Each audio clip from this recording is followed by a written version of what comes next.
all across America and around the world. This is Veterans Radio. This is Veterans Radio. Good day. I'm Jim Fausone. I'm the officer of the deck today here on Veterans Radio, and thanks for joining us.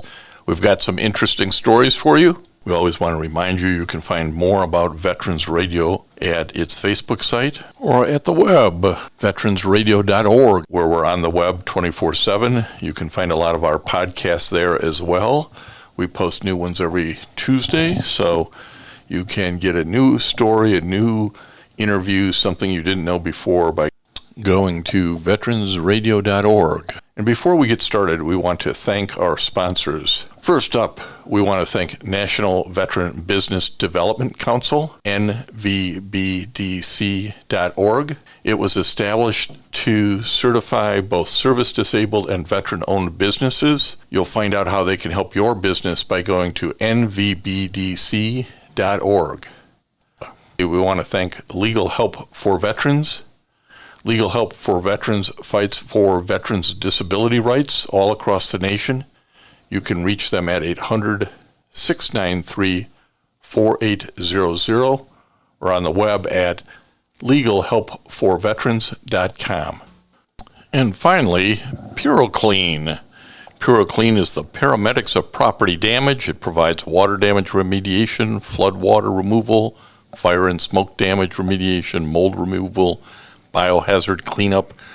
It also has a focus on veteran franchisees.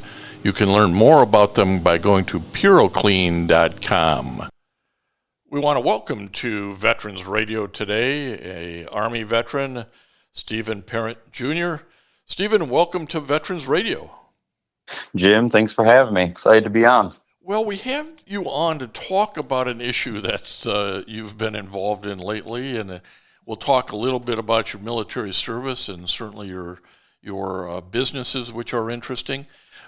But, every state kind of promotes what it does for veterans, from different breaks on licenses and fees or real property tax credits or exemptions. And that's where you bumped into a problem that I think we ought to talk about. But before we get into the problem, let's talk a little bit, Stephen, about your service in the Army and from 2000 to 2004. Sure. Yeah. Like a lot of guys, I joined with third generation military guy. Always wanted to do it, and I also had really no other means to go to college without using the military. So joined as a 14 Tango and did my basic training there in Fort Sill, Oklahoma. And my AIT was down in Fort Bliss, Texas, and immediately did my first, deployment would be in South Korea for a year, and then went back to Fort Bliss and then shot over to Iraq for a tour there before getting out. Well, and like a lot of folks, who serve, there's dings and dangs along the way. You found yourself in a situation that ultimately resulted in VA giving you a 100% disability rating. Correct. Maybe you can elaborate a little on that. Yeah, absolutely. So I actually had a little bit of a strange story as it goes, but I began having some issues maybe about a year or so before I got out of the military with my feet. I just couldn't. I couldn't deal with the pain that was happening, and I couldn't understand what was happening with the feet. So I went in just to, potentially get it fixed. Was the goal, because I was thinking about re-enlisting, and I went into a normal day, going to a doctor's office, thinking they're going to say, "Hey, this is what's wrong. Wear this brace, do this," and they did the x-rays and all the imaging and came back in the room, and the doctor looked at me and goes, "You're not fit for duty. You're going to be medically discharged out of the military." And I said, "What?" He said, "You got some bone deformities that have happened in your feet, and we can't have you in the military anymore. And I said, well, that's not a good thing, because I'm in the middle of getting ready to deploy to Iraq. He goes, well, you're not going to be deploying. He goes, you've got some stress fractures right now that I don't know how they haven't snapped, and you're in a bad space right now. In fact, I'm going to put you on a full profile. You can't do anything. We got to get these stress fractures healed before we can even discharge you. And long story short, I went to my chain of command. I said, so this is what I just got told. And my first sergeant looked at me and goes, I don't care about that. You're deploying with us. And I said, oh, okay. Well, they told me I'm not deploying, but if you say so. So I had my follow-up doctor appointment. I said, hey, my first sergeant's planning on deploying me. I just want to let you know I'm not going to be able to do these other appointments. And they said, you can't. You're under the command of the medical board. You can't be deployed. And they sent a memorandum to my first sergeant, and I was kind of caught in the middle of it. And the last thing I'd been told, the day before Thanksgiving of 2002, the last thing I had been told was, you're not deploying. And I heard that from my, direct sergeant. I said, okay, cool. So the day they were all deploying, I got a knock at the door, and it's my first sergeant. I want all your shit packed. You're coming. I said, okay. So I hurried up, packed my sea bag, did all the things. And as I was boarding the airplane to head out, I'm going up the steps. It wasn't like a hallway they connected to the plane. It was like these steps you had to walk up into the plane. And I had all my gear on. I'm walking up in the plane. I got about halfway up, and snap, my foot snapped, and it didn't hurt. But I continued walking up the steps. I knew something happened, but I didn't think I broke my foot or anything. And the plane took off, and as it got higher and higher, I'm going, ooh, this hurts. Something's not right. And I couldn't get my boot off. And so a medic cut my boot off right on the airplane as we're in the sky. And long story short, I ended up flying about 19 hours with a compound fracture. I had bones sticking right out the top of my foot. And somewhere there's a doctor saying, I told you so. Yeah. Oh yeah. 100%. And so when I landed into Al Jaber Air Force Base, Kuwait, they took me to the hospital there, and he goes, the surgeon, he goes, is there any history? Were you experiencing any pain? I said, Doc, I'm under medical board right now. I'm supposed to be being discharged in 6 months or whatever. I'm going through the process right now for this exact thing. And I kind of gave him the scoop, and he had that look on his face that I knew, and he knew someone was in some trouble. And so, yeah, long story short, I went through some rehabilitation for that. It's never actually been corrected since getting out of the military. I've had 3 pretty extensive surgeries, my last one being December 2nd of 2023, where I was out for 6 months, non-weight bearing. I've went to consultations to have the thing amputated a few times, and every time I go to a surgeon to do that, they say, I have a better idea. Let's try this. And the military actually ended up giving me 100% retirement, and then I ended up getting the 100% disability through the VA as well because of the ongoing issues that now my left foot is experiencing, because it's taken the brunt of all the weakness in the right foot. So. Sure.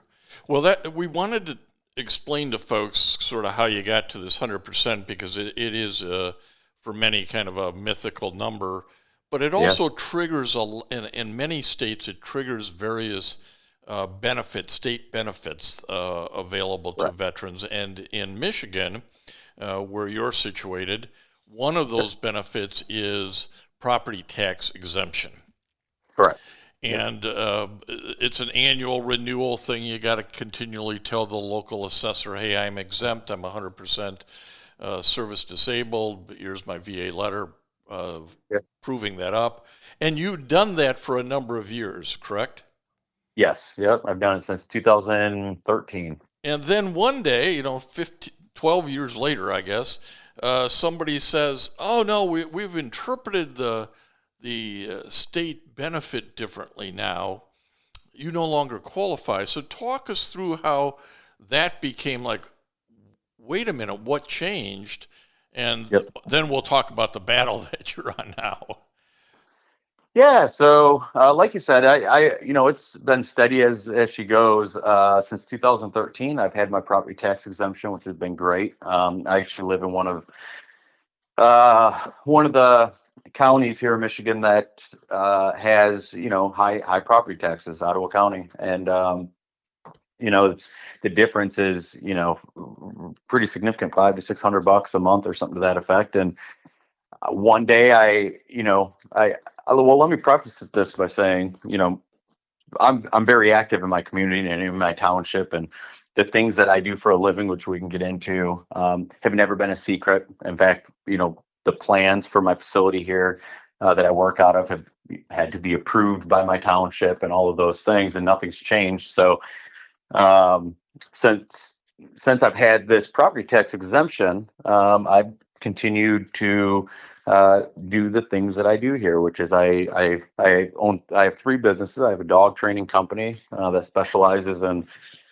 police dogs and whatnot, and then I have a security company, a large event security company, and then I have a foundation, and the foundation is kind of uh, my passion. It's what I work probably 30 to 40 hours a week on, but that's providing service dogs to veterans at no cost in Michigan. So it's a great thing, and I've been doing it. And one day, I think it was last February, I went to my mailbox, opened my mail, and I saw that my township was revoking my property tax exemption due to the fact that I have a business or that I operate a business on the property that my home is on.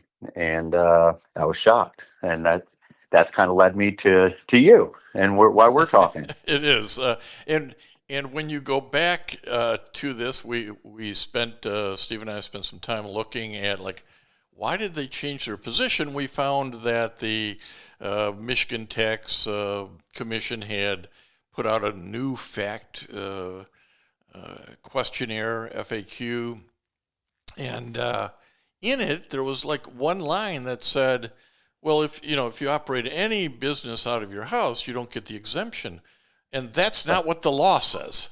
Correct. That was what somebody interpreted it to mean and wrote it up in an FAQ, and now it became gospel because they wrote it on state stationery, and your local property assessor said, oh, well, look at this, and denied or revoked your exemption for that year and the years going forward.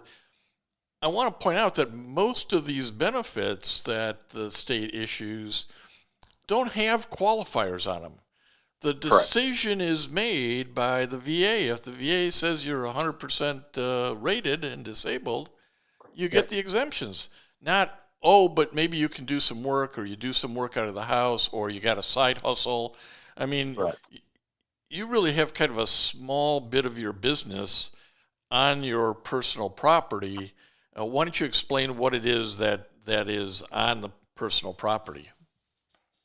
Sure. So I have a 50 by 64 pole barn that makes up less than 1% of my total property area. And within that pole barn, we facilitate younger dogs in that area. So dogs that can't go to our larger, that's not on the property training facility because of their age.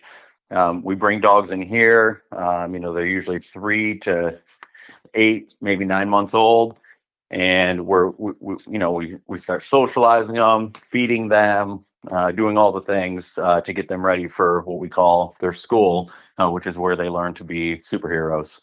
And so that's what we do here. It is a minimal use in terms of what we do here versus what my township believes we do here.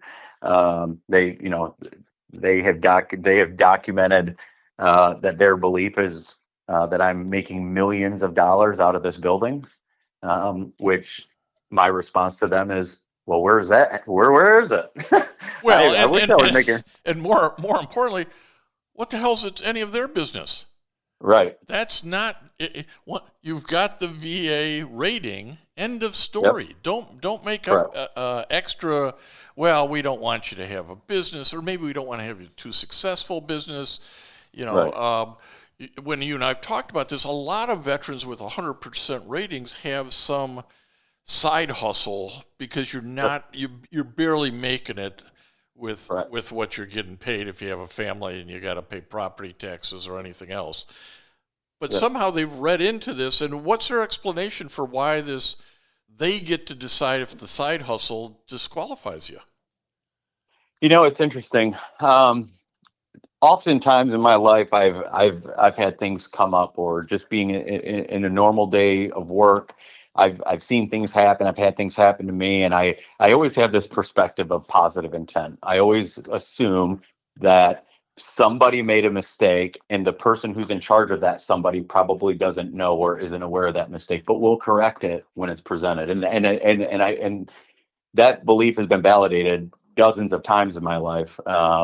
And so when this first happened and my township referenced this fact that was updated by the Michigan State Tax Commission, that we could not operate a business on the property, my first thought was, this is a joke. This isn't real. This is some intern wrote this, or there's no way. And I really quickly went and referenced the law, the MCL, that governs the tax exemption, to see if potentially there was an update that I was unaware of. And there wasn't, right? It's been since Governor Snyder signed it into legislation. It's remained that way and untouched. And so, from my perspective, I was confused. I didn't know where this was coming from. And I'm someone who is, I won't say I'm political savvy or anything like that, but I'm aware of process. I took a ninth grade civics class. I pay attention to the news, and I equated this initially, day one, as I'm processing everything. I equated this to, if my daughter were to walk into Secretary of State right now, and she's 16, and she said, "I'm here to get my driver's license," and the woman at the counter says, "Sorry, but the Secretary of State has decided that you have to be 19 to get a driver's license," and we treated that as if it was law. That's sort of what the Michigan State Tax Commission is doing. They're taking, the law is, you have to be 16 to get a driver's license, but the Secretary of State is taking a position of, well, we want it to be 19. It's the exact same thing that's happening right now. Legislation has approved and passed and signed what this Michigan State, or what this veteran property tax exemption is and how it operates. And then we have an agency, which is the Michigan State Tax Commission, going, yeah, that's cool, but we think it should be this, with no promulgation, with no discussion, with no public input. And there's plenty of case law that outlines that agencies do not create laws. And so I was confused. I was very confused, but I felt like it was going to be a phone call to fix it. Right. And you figure, well, if I go to the state commissioner of Michigan State Commissioner on Texas, she's going to clean that right up. So, you send her a letter, you explain what's going on, and clearly that extra language about running a business of any size or shape or scope isn't in the law. Crickets is what you get back. That led you to, well, I'm a hard-headed Army guy. I'm taking this forward not only for myself but for everybody else, and let me go talk to some politicians in the state capitol. How's that worked out? So, I'll tell you, I am someone that is extremely mission oriented and task oriented. If there's something that I focus on, I see it through almost to a fault. And one of the things I did, like a lot of other people do, is I got onto my foundation Facebook page that mostly connected to veterans, and I posted, anyone else having issues with this? My belief was initially that I can afford the property taxes. I'm blessed to be able to do that. But man, if they start doing this to some of the other veterans that I know, that I've given service dogs to, this could potentially be bad. And so as I put out my feelers and started getting other people responding to me, letting me know that it is happening to them.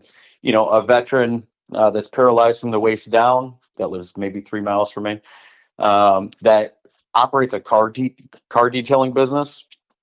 He's never made more than $3,200. That's his highest month in 4 years, is $3,200 extra in a month. He's got tons of issues, including PTSD.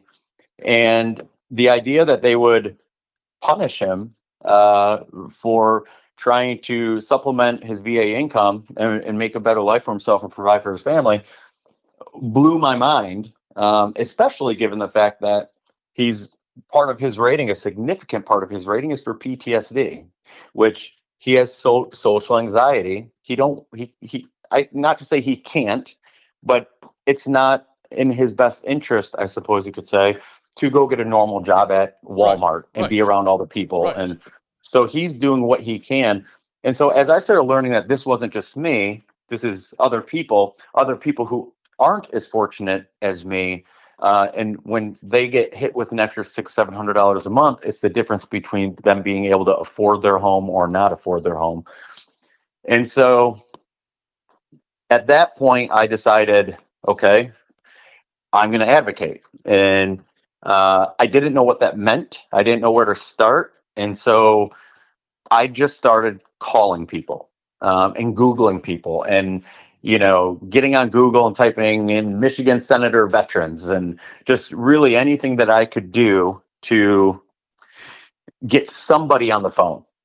And let me stop you here because we're talking to people all across the nation who are listening in on Veterans Radio, and one of the things that we do this for this sort of pearls of wisdom that is being offered by our guests, and this is one of them. If you see a wrong, there is a way. One person often thinks, "Oh, I can't do anything." Yeah, you can get on the phone, you can get on the computer, you can talk to folks who about this isn't right and why it isn't right. And in this instance, it's a bunch of government folk you got to talk to try to get somebody to say, "Oh, yeah, somebody typed in an extra sentence that's not really there." So the momentum starts building, and where does it go? So the momentum starts building. I'm getting a lot of people. I'm making a lot of noise. And I got in touch for the first time. Someone said, "We'll call you back." Was Senator Hertel here in Michigan. Someone from his office said, "He'll call you back." And okay. I'd heard that, 64 other times. And he did. He called me back and said, "What are you doing Wednesday? Why don't you come down here and meet with me?" And, after over a year, it's actually been about 14 months of me just screaming at the top of my lungs, "Hey, this is what's happening. Someone help," and no one listening. It felt really, really good just to get that meeting. And it went great. I was very prepared for the meeting. I put together a packet, a one-pager. I actually had draft legislation. I knew that was going to be an obstacle just from doing my research, that sometimes just getting the language formatted right and done right to put into legislation can be a long process. And so I went through and contacted a bunch of folks and had the draft legislation put together, met with Senator Hertel. He was floored when I presented this to him. He had no idea. He actually reached out to, right in front of me, reached out to some other folks that sit on the Veterans Committee and said, "Are you aware of this?" They were unaware of it. And so he said, "Listen, he actually had a bill that was about 2 weeks away from being submitted to committee that had to do with property taxes, something to do with the proration." And he said, "We're going to save 6 months here because we're going to send this out. We're going to have the language drafted and we're going to put it into our existing bill that's already been cleared to be submitted to committee." I said, "Well, turn to page 9. I had the language already written." And he was like, "You got to be kidding." And it, was written in the way it could be easily submitted. And so it was. And they owned it, and they've been in day-to-day communication with me.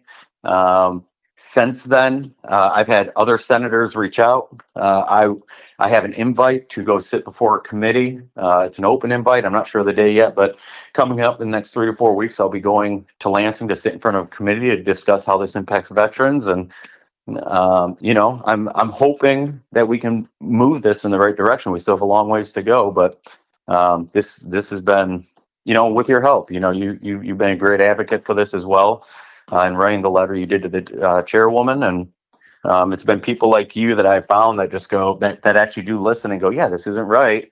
And if I can dedicate some time and some resources to it, I'm gonna. So, Stephen, let me interrupt because I don't want to run out of time. Sure. If there's somebody out there going, yeah, you got to treat your veterans better than that. You can't be taking this property tax exemption away because they got a side hustle, a little bit of something going on on their property. Because if you moved the car detailing off site, he'd get his exemption. If you moved keeping some puppies in the pole barn off site, you'd get the property tax. It's sort of a stupid game. But if people want to get on your soapbox and reach out to somebody, who should they reach out to? Well, I would say that we can reach out. There's two ways to go about it.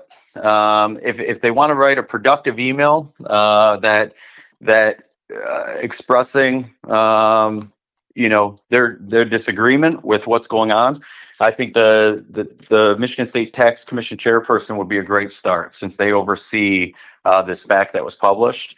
They can reach her by email. And again, I wanted to just remind the listeners, these need to be productive. We're not looking for anyone to, be bullied or anything like that. Absolutely. And just be productive and be an advocate. But the email address for her is, her name is Peggy Nold, and it's Nold, NOLDEP @michigan.gov. And I think that's a great start. The more people she hears from, the better. And then Senator Hertel's office, which is they can be contacted at ATOPILARI@senate.michigan.gov. And he's been a huge advocate, and I don't know what I would do without him. So. And I want to broaden this out so that our veteran radio listeners around the country have some understanding how this might impact them. VA actually just put out a information sheet in April 22nd of 2025 called Unlocking Veteran Tax Exemptions Across States and Territories, Your Roadmap to Veteran Tax Benefits by State and Territory. You can go to news.va.gov and then search for that by using Unlocking Veteran Tax Exemptions, and it'll come up. And it's every state, and every state has something different. Alaska, for example, it's disabled veterans with a 50% or higher service connection rating get a property tax exemption. In Michigan, it's 100%. In Florida, it starts as low as 10%. If you have a 10% VA rating, you get a discount on your property tax. So it's really all over the board. And while we've been talking property tax exemption, this particular VA resource is broader than that, talking about income, motor vehicles, and other benefits that may be available to veterans based on their disability rating. So news.va.gov. And I also want to self-promote a little bit on legal help for veterans. We have a ebook specifically on property tax exemptions that may be helpful. That's a free ebook. You can go to legalhelpforveterans.com, click on the ebooks, and go look that one up. It's really surprising to me that this has taken a year and a half and still isn't quite over the finish line. Hopefully it's heading in that direction. But what you've done is very powerful. I want to talk a little bit about what West Michigan Canine, and in particular West Michigan Canine Foundation, does. Tell us a little bit about that. Yeah, so West Michigan Canine, it's a company that I started in 2013 with the goal of just doing some dog training. Whether people, initially just helping out people like you, people like our listeners. And it's morphed into a company where we provide dogs to law enforcement agencies, to hospitals, to really training dogs to do a job. And it's been great. And the WM Canine Foundation is a foundation that I started. So through West Michigan Canine, which is the dog training for-profit side of the business, we would often get reached out to by veterans saying, "Hey, can you guys train service dogs?" And I would say, yeah, we can do it, but here's the cost. And, I can't help the cost. I have labor and everything else that goes into a service dog, and it's very labor intensive. And so we would oftentimes get dogs that made it through our program and almost all the way, and then we would wash them for one reason or the other. We decided that they weren't going to be a good fit to be a police dog. Maybe they didn't have the right tolerances for people, or they didn't have the right drives in them to be a good police dog, and we'd wash them and we would donate them to veterans as service dogs. And we just I saw the impact that was having, and decided to create the foundation around it. And so the WM Canine Foundation, which is the website, is wmcaninefoundation.org. Its mission is to provide dogs to people and communities that otherwise can't afford them. And what we do on a daily basis is we go out and procure the dog, and then we have a team of people that train these dogs to a very high level. So whether it's a mobility assistance dog or a PTSD dog, or we've trained dogs to help people go retrieve things or shut off the lights, or we train those dogs and we do it, and we provide them at no cost to the veteran. And oftentimes we're providing the dog a lifetime of food, a lifetime of vet support for the dog. So really there's no out-of-pocket expense, and it is changing the world. It is changing lives. We've had so many success stories, Jim. I couldn't even be. I could probably spend an entire episode on it. Yeah, we could do a whole thing on, and dog stories always go well. But I want to, before we wind up here, I want to give people these email addresses again. If you're interested in the foundation, maybe supporting it, maybe requesting a dog, go to wmk9foundation.org. Correct. Yep. And if you want to know more about Stephen's business, West Michigan Canine, go to westmichigank9.com, different websites for different activities. But I really want to thank you for taking some time today to talk to Veteran Radio listeners about this whole problem that arises when sometimes an agency overly adds things to what the law really says and has a detrimental impact on veterans in this case. We just want to remind you that Veterans Radio podcasts are available on all your favorite streaming platforms, including RSS.com, Apple Podcasts, Spotify, YouTube Podcasts, iHeartRadio, and Rees Across America Radio. So wherever you are, you can find us, whether it's on your mobile phone or your computer or your laptop, your tablet. But listen in to Veterans Radio Podcast. We post something new every week, and you're going to find it informative. And I want to thank everybody for listening to Veterans Radio today. I am Jim Fausone. It's been a pleasure to be your host. I'm a veterans disability lawyer at Legal Help for Veterans, and you can reach us at 800-693-4800 or legalhelpforveterans.com on the web. You can follow Veterans Radio on Facebook and listen to its podcasts and internet radio shows by visiting us at veteransradio.org. That's veteransradio.org. We again want to thank our national sponsors, the National Veterans Business Development Council, NVBDC.org, Legal Help for Veterans, a veterans disability law firm with a national practice before the VA, can help you on your claims and your appeals. It can be reached at legalhelpforveterans.com or 1-800-693-4800. And PuroClean, a leader in property emergency services. It's the paramedics of property damage, providing water damage remediation, flood water removal, fire and smoke damage remediation, mold and biohazard cleanups. You can reach them at puroclean.com or 800-775-7876. We also want to thank our local sponsors.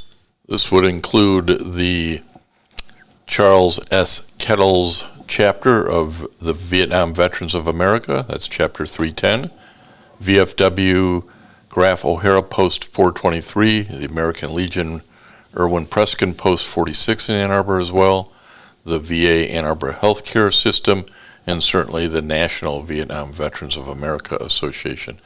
You can be a sponsor by going to veteransradio.org, clicking on the About Us and our sponsors, and help us out. Keep this program alive for the 21 and 22 years. Keep us going for another 20. Thank you.